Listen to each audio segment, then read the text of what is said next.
Welcome to Baffling Cyclops. I'm David. I'm Pepper. And today I thought we would start talking about snails. Oh, goody. Because Pepper loves snails. I do. I love real snails. I'm not like the snails that are like little ornaments and Doodads? They're okay, but I really like a real live snail. And that grew after we moved to where we live now. Yeah. Because we have a stone wall with moss on it that attracts snails. Especially when it rains. Especially when it rains. We can sometimes have 100, 125 snails on the wall. Really? That many? I love them. Yeah. Well, if you include around where the neighbor's side is, that there are tons and tons of snails when it's snail season, which it's not now. No.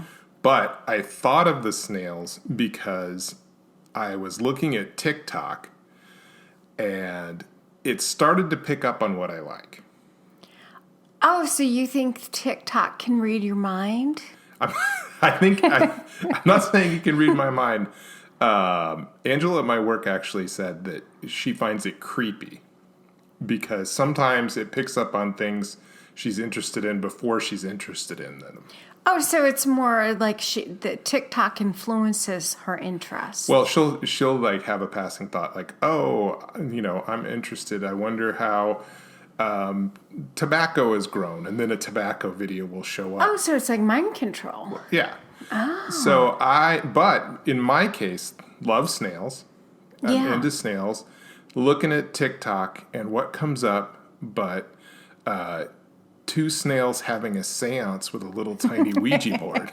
It is pretty cute. I showed it to you. It was really cute. Yeah. And from multiple angles, too. From multiple angles. And there's a little tiny planchette that the snail pushes on the little Ouija board. Yeah. And they play like music, like it's scary for the snails. Yeah, it's really cute.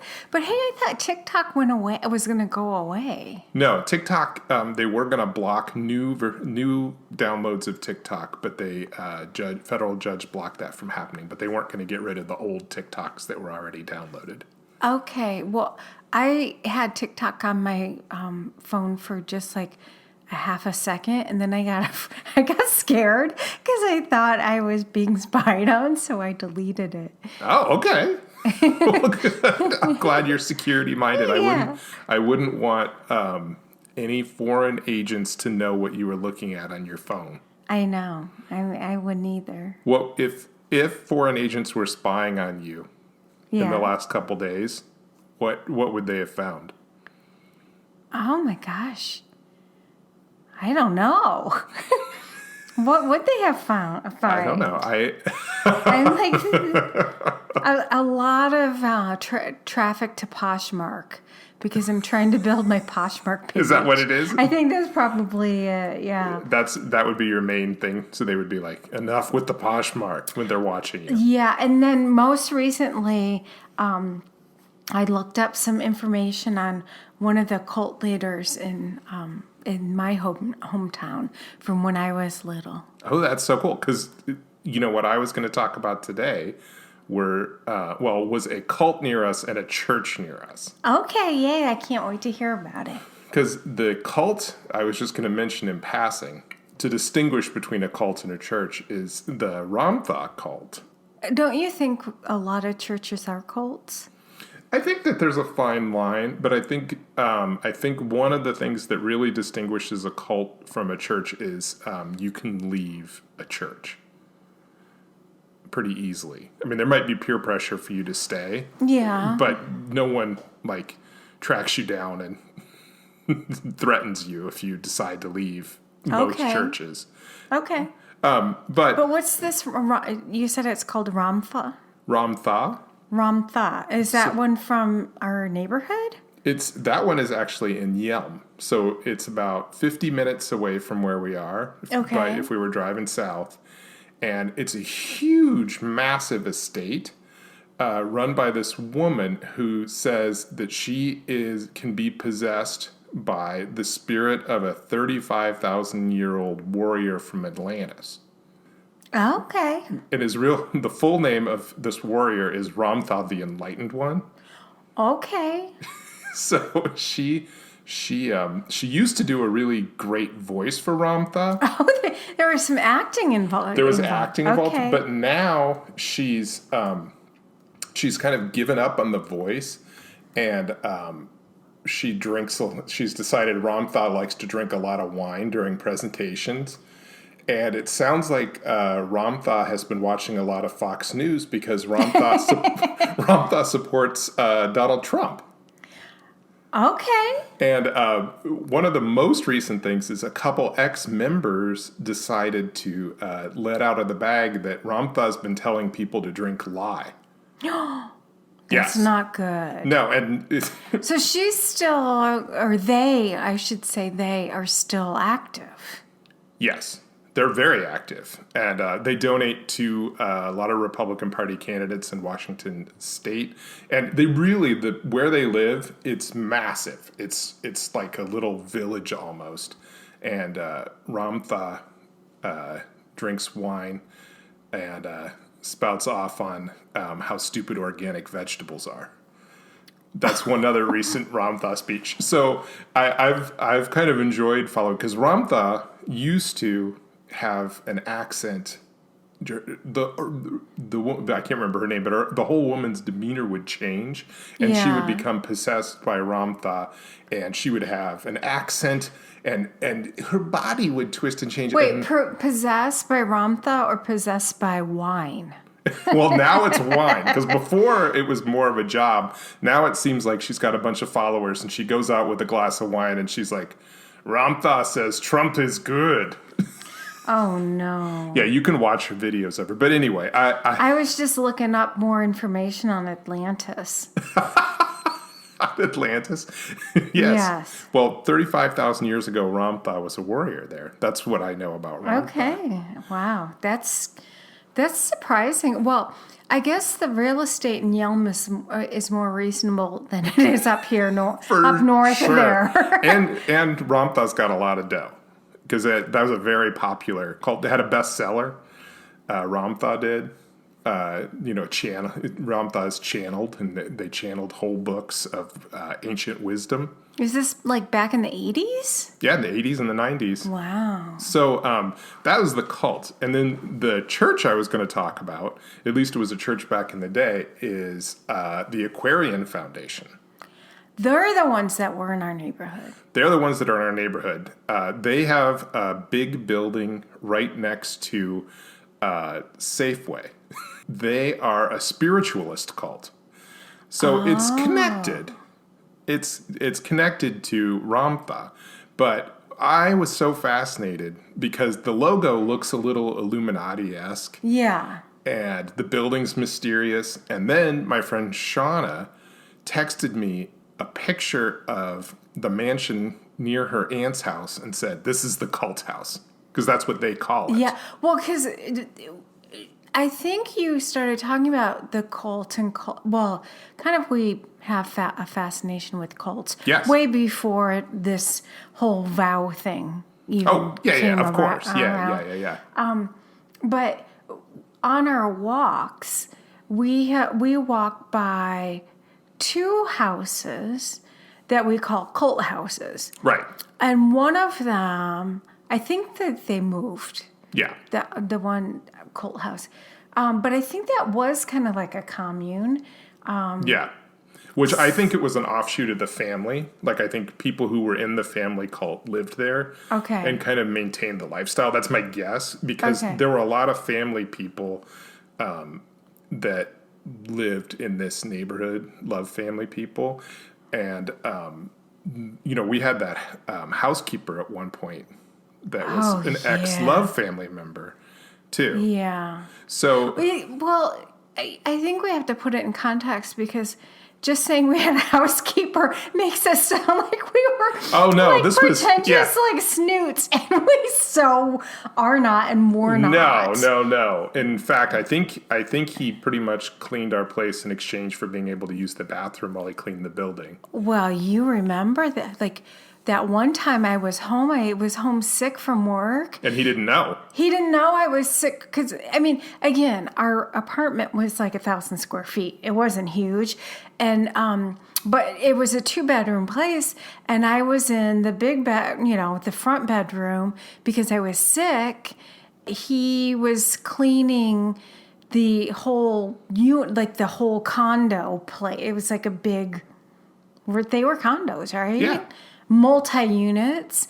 And he would then, it was on Fridays, and he would then end up in our unit and clean our place because we hired him to help keep it tidy because at that time, we were both working a lot. I was traveling a lot, so it was kind of nice to have somebody like vacuum because I don't like to vacuum. But I love to clean, but vacuuming's not the thing. But anyway, I was in the bedroom and the front door opened and I thought it was you, David, because it wasn't anywhere close to the time that the guy would be coming into our apartment. And I go out and open the door up, and your bathroom, the door was closed to your bathroom. And I said, David, and all I heard, I know this is bad, but I heard somebody having, I will say, a physicked stomach. A disturbed stomach. Yeah. And I was like, oh, David, are you okay? Are you okay? And it wasn't you. No. It was him. And it was pretty embarrassing and really bad. Yes. And it kind of creeped me out, too, that he was just like coming into our apartment and hanging out. Yes. I will also say one of the funniest things about the Love family is they renamed everyone. Yes, they did. And so your quality of your name, because every name was a personality quality that Jesus had. Mm-hmm. And I won't say what his name was, but he was mad because he had come into the cult so late. His name was terrible. Was it like Carpenter? No. That's one of the good ones. Okay. But yeah, so the one house we walked by seemed like a legit like commune or offshoot of the Love family. And the other one, I don't necessarily think it's a real cult. I just think it's a very, very controlling husband. Yes. And they have like a Doberman, and they have like just like they put up a kind of complicated enclosure / fence gate thing. But I think you were talking with Shauna from work about the one cult house, and that's how she was able to share with you her mom like lived near the other cult house. Her aunt lives right next door to not the building where the cult is, but the mansion that's connected to the church. So they would call it the cult house. And I always thought this was a really interesting cult with almost no information on the internet about it because they sue people so much. So they've trademarked... like this Scientology cult. Right. So they've trademarked like everything to do with the church is trademarked.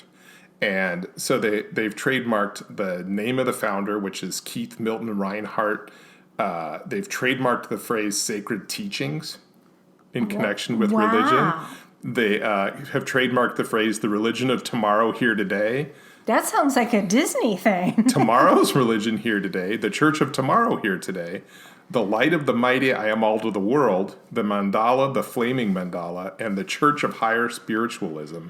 Psychic observer, and the word chimes. Whoa, chimes? Yeah.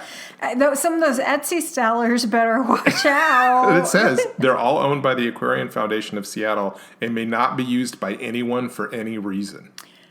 So that's what it says in the site. So I did kind of just use them. But I looked it up and started... Are we going to be okay? I think so. I tracked back, though, the founder, Keith Reinhardt. Yeah. And it was incredibly interesting. He was born in the 1930s. And the story is when he was 10, a medium told his mom that he was going to grow up to be a great spiritual leader. And by the time he was 19, he had founded the Aquarian Foundation here in Seattle. Okay, so in the 50s then. Yeah, in 1955, he founded that church. And within 10 years, he was a millionaire with a mansion. And a lot of trademarks. A lot of trademarks. Well, the trademarks, I think, came later. They sound like they were kind of, that stuff was trademarked in the 70s, if I were to guess. Yeah. That's what it sounds like to me. I'll get to their legal wranglings, too, because they had plenty of those.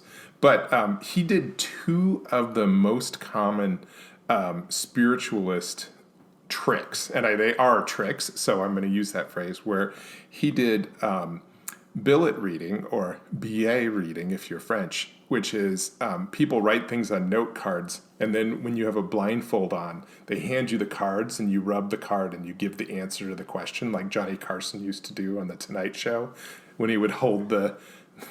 That stuff was really popular in the 70s. Super popular in the 70s. Wasn't there like a Kreskin or Kressley? Yeah, he did it too. And so he would do these, but he was very good at it. Everything that I'm saying, like, he was very good at it.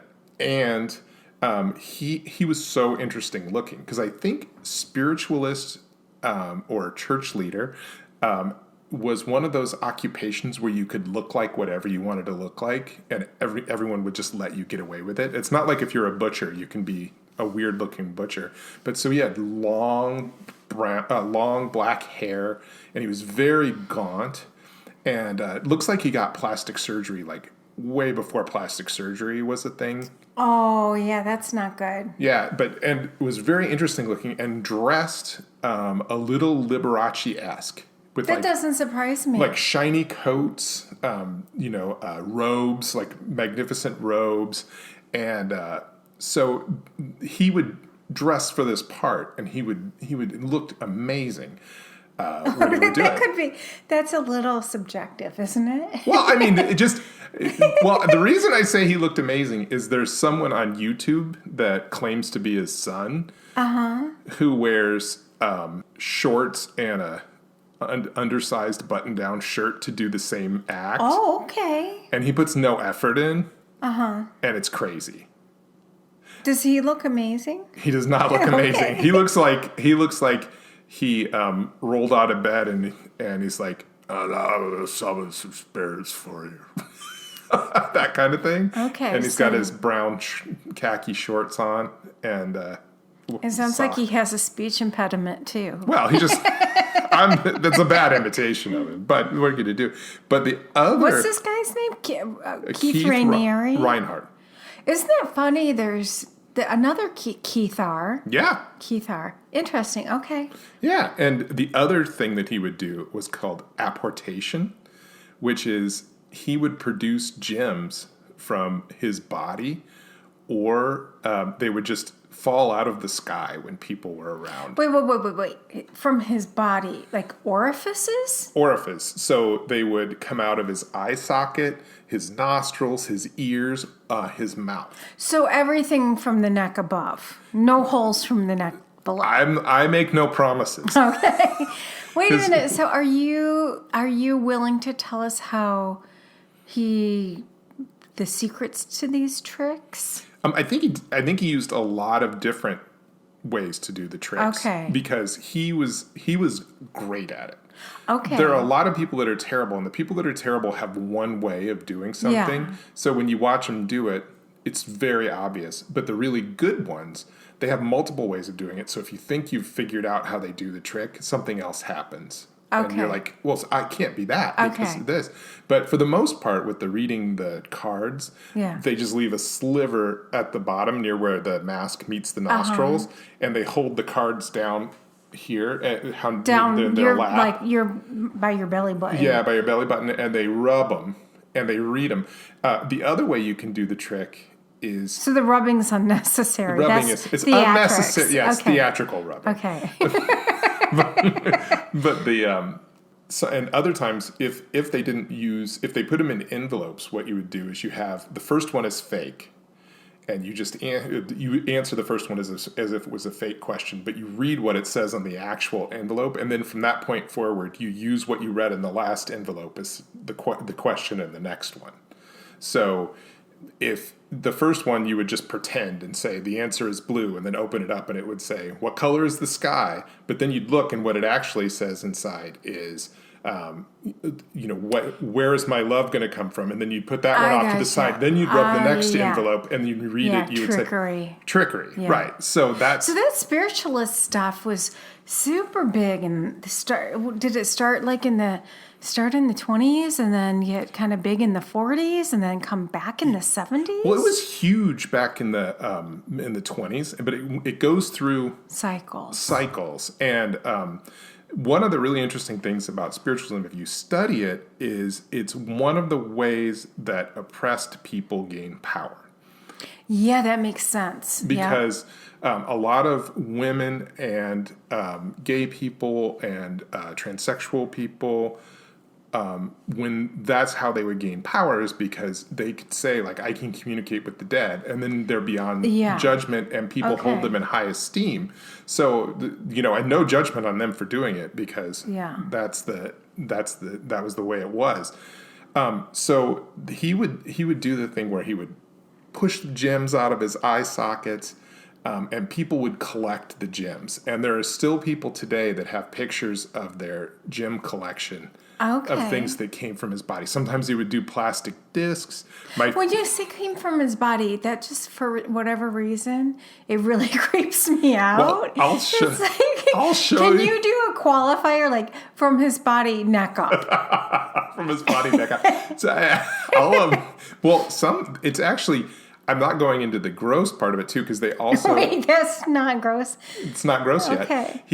They also pretend they're coming through their skin, so they'll pinch in the body. And they said, like, when you watched the gem, you could see it go up under his skin of his neck and out through his ear.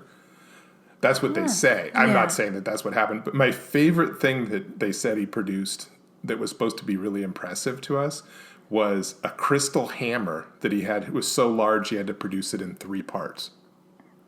Wow. So... That is impressive. So... What do you do with a crystal hammer? I don't know. Maybe Jesus used it for his carpentry. Oh, yeah, carpentry. That's right. So... And the other part of spiritualism that's really interesting, that he was a big part of, Keith is talking to ascended masters. So he would channel ascended masters. So you could talk to Jesus, you could talk to Buddha, you could talk to previous spiritual people, and they would come from the afterlife and give you advice and tell you what was going on. Because most spiritualists before that would talk to the dead. And as Keith said, all the dead can tell you is that they're dead.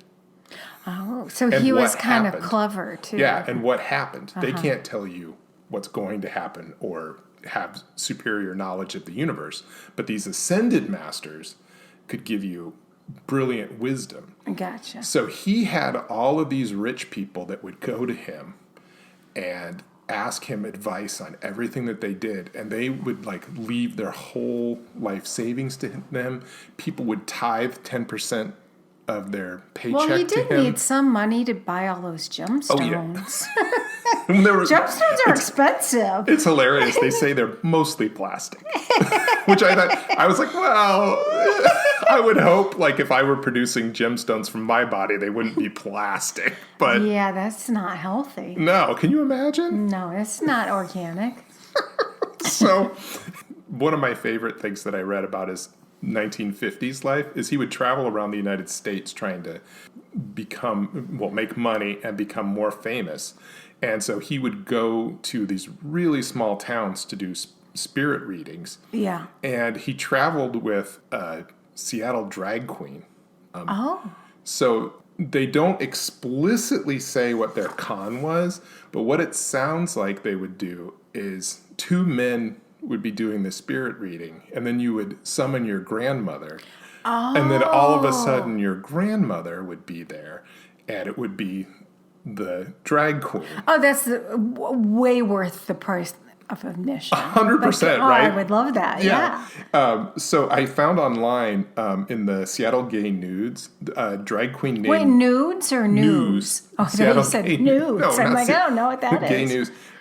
Dee Dornick, who was a famous drag queen in Seattle in the 1950s, Yeah. would travel with him. Oh, so Dee would pretend to be like Grandma Mary or Grandma Dale. Right. So Dee spilled tea. Oh, of In course. the obit. Yeah. She was all over this. But she said they got arrested in a small town because a policeman came in and said he wanted to talk to his grandmother. And then he said freeze when the grandmother came out. And it was Dee. was Dee. Dee jumped out the window. Oh, no. And there was another policeman waiting outside who grabbed Dee. And they had actually brought the grandma in the car to prove that it was fraud. Oh my gosh, that is a spiritual sting. It was a spiritual sting operation, and I think the beginning of an HBO series I would watch. Right? Yeah, so that's why I'm telling you this Right? story, because I was like, this is such an untold story. And Dee said Who would play Keith in your HBO version? It's hard to say, because I think a young Joaquin Phoenix. I was thinking the same. Oh my God, we are psychic. Yeah, would have been good. I was thinking that. You know who I want to play Dee? Who? Jinx Monsoon. Jinx Monsoon would be Oh, good. yeah. So Dee also said, she said he was 75% tricks, but 25% Dee had no idea how he did it. Okay. And he was two skills that almost all spiritualists and psychic readers have. They call it cold reading and hot reading. Mm-hmm. Hot reading is when you do research on somebody and then tell them back what you learned. Or you, like the ones on TV. Yeah. And you or you peek in the window of their house or... Whoa, wait, that sounds they like... used to do this. Is that what that guy was doing on our back porch last week? No, I don't think that was what he was doing. So.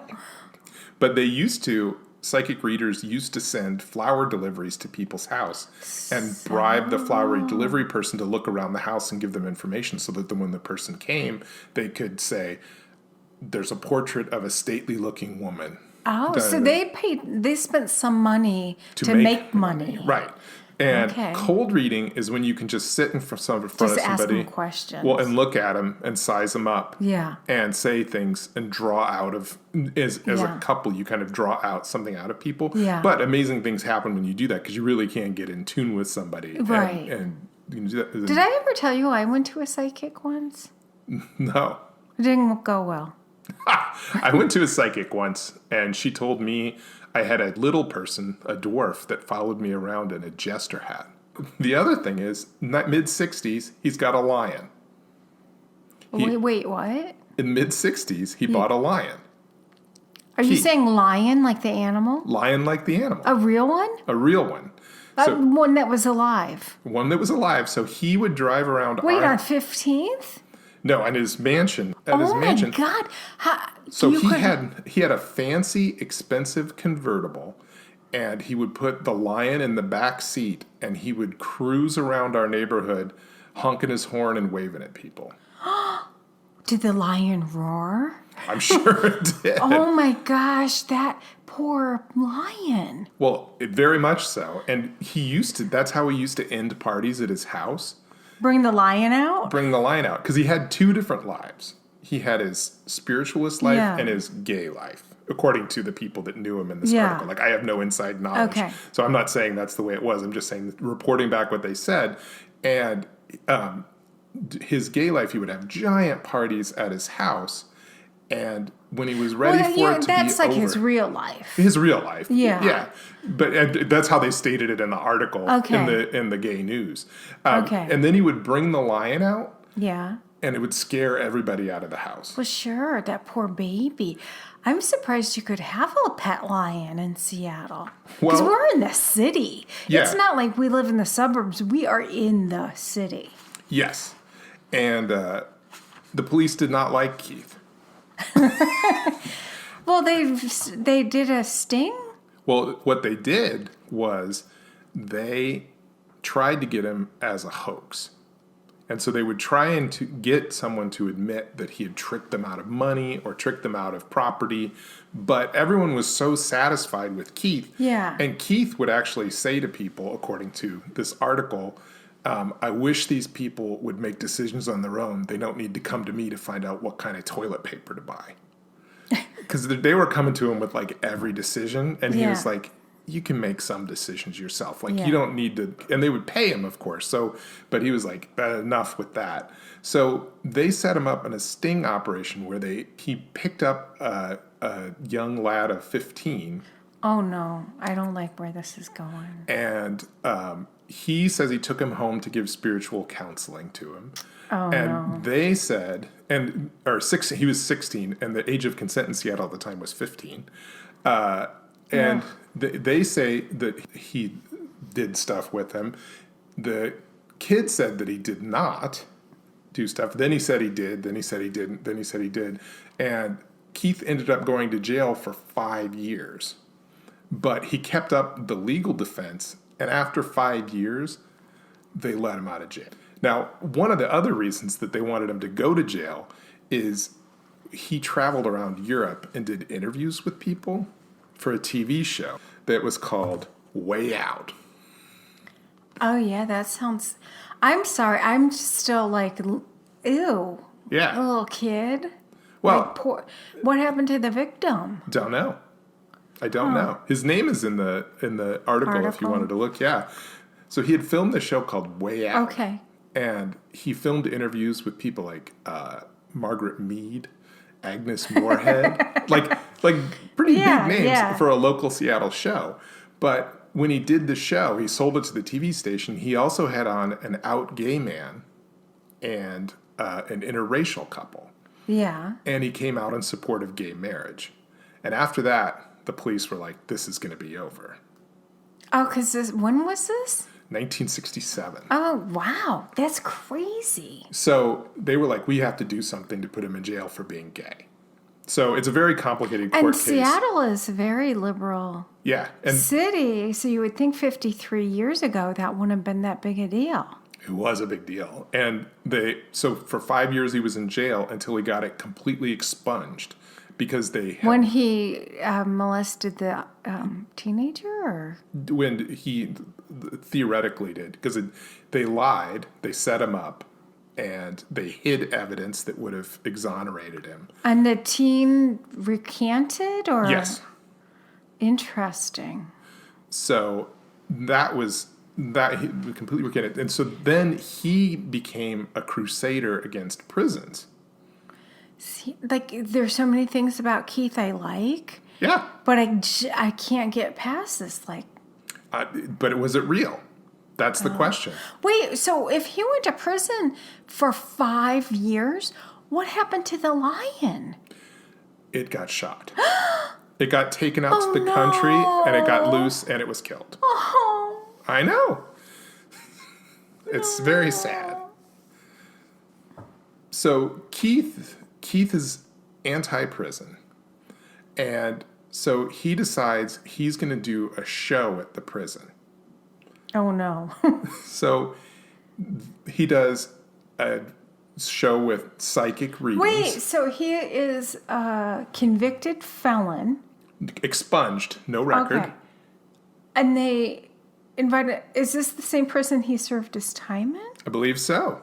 So he went and back. And they invite him... Allow him back to perform. Allow him back to perform. That's crazy. He brought dancers, singers. He did a spiritualist thing. And he did a whole drag act himself.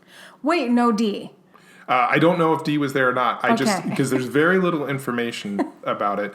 And Lou Ferrigno was involved in some way. Wait, Lou Ferrigno from The Incredible Hulk? Yes. And most recently, I think he was on Celebrity Apprentice with Donald Trump. There's also a picture of him getting a billet reading from Keith. So he does this show. He gives away $35,000 in prizes to the prisoners. He performs in drag. He does psychic readings.